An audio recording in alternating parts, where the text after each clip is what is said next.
Leonardo was an open mind. To be open-minded to critics as an artist, it's not easy. It has always impressed me that Leonardo da Vinci stayed always open to different opinions about his work. He always understood how to harvest those different perceptions and the knowledge of others. He was always out there finding different perspectives on his own work, seeking what is already known to implement it in his own artwork. Many of his great artworks are a fusion of existing knowledge and the great ideas of others.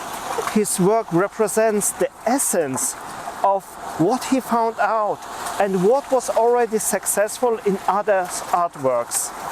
His genius is often to open the already known to the new ideas and experiment with it. He once said that a painter ought to be curious to hear opinions of everyone about his work. This is something that Leonardo da Vinci, this genius, said. What every artist can take away from Leonardo is not to shrink away from hearing different opinions, to see his own artwork through somebody else's mind. He also once said, "For we know very well that a man, though he may not be a painter, is familiar with the forms of other men and very capable of judging it. And if you are not curious of this in yourself, study it in others and profit by their faults. Therefore be curious to hear with patience opinions of others. Consider and weigh well what those who find faults have ground or not for to blame. And if so, amen. But if not, make it through you had not heard of it. Or if he should be a man you esteem, show him by argument the cause of his mistake." This is something very wise that Leonardo said. To include the unfamiliar point of view in his art is perhaps what is making his art so self-contained in a way. His life was a journey to seek the different, the unknown, to gain new experiences and test his own knowledge and his potentials was making Leonardo's life a lifelong journey. This is perhaps what made him so outstanding and one of his biggest skills, to remain so open-minded and so curious. His life was always on the move. His flexibility made it possible to face the unfamiliar experiences on which his potential had a chance to prove and to grow.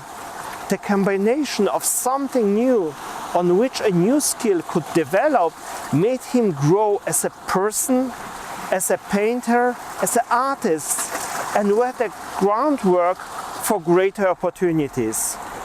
To face the unknown, to interact with it, and to learn and to study as much as possible from it was his lifelong discovery. His curiosity fueled his mind with real experiences that he could disassemble, reconnect, and assimilate in his own work.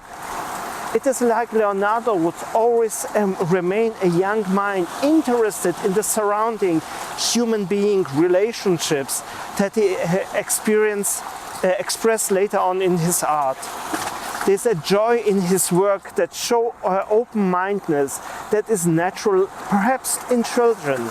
His boldness to explore the world couldn't be even stopped through the negative experiences of the dark times he was living back then. It is almost as Leonardo would be free from fear and venture the world with courage, independent from political and social turbulence and his later on aging. Nevertheless, Leonardo's life was full of risk and peril, but is always a risk that he chose willingly. He never preferred the known and the comfortable. It was always more important to satisfy his curiosity, When we look at his time, we can't really imagine how could he prefer the unknown with the risk of pain and death to the possible security and pleasure. It would be easy for him to decide from one point to take the comfortable and secure possibilities. Instead, he was taking on the game to live life fully with the possibility of those pain and death that was really every day possible. Looking at his life, you can detect a pattern. To live up to his full potential, he cultivated an open mindset that was going beyond the easy and the comfortable. In his notebooks, you get the feeling of a struggle between the need of the secure and the need to satisfy this curiosity. There's a story where he is disembowling corpses and it's making him sick, but nevertheless he's going through this procedure. Part of these notebooks that are like this are showing him as a curious teacher. It is as he would take the reader, us, by the hand, show and teach us about the world. It is almost as being this tutor through his notebooks would make him overcome his own hardships.